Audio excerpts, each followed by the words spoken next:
দুর্গাপুজো, লক্ষ্মী পুজো, কালী পুজো সবই শেষ। আর এই ফুরিয়ে যাওয়া উৎসববেলা মনে হলেই মনে পড়ে যায় যে আবার ফিরে যেতে হবে সেই থোরবড়ি খাড়া এবং খাড়াবড়ি থোরের জীবনে।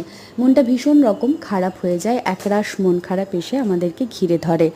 যাই হোক, এটা হচ্ছে কালী পুজোর পরের দিনের একটা মিনি ব্লগ। কালী পুজোর পরের দিন বিকালবেলা আমি আর মা বেরিয়েছিলাম একটু বাজারে। উদ্দেশ্য ছিল বাজারে একটা মিষ্টির দোকানে বেশ কিছু মিষ্টি অর্ডার দেওয়া ছিল এবং ওরাই প্যাকেটিং করে দেবে এটা জানিয়েছিল।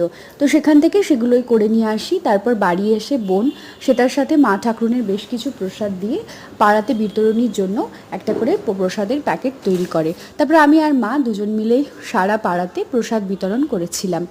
তারপরে বাড়ি ফিরে এসে একটু নিজেদের প্রসাদ খেলাম আর মনে করছিলাম যে এই তো কদিন আগেই দিন গুনছিলাম যে পুজো আসছে পুজো আসছে, তারপরে পুজো শেষ হলো, দশমী হলো, আর এখন দেখো কালী পুজোও শেষ।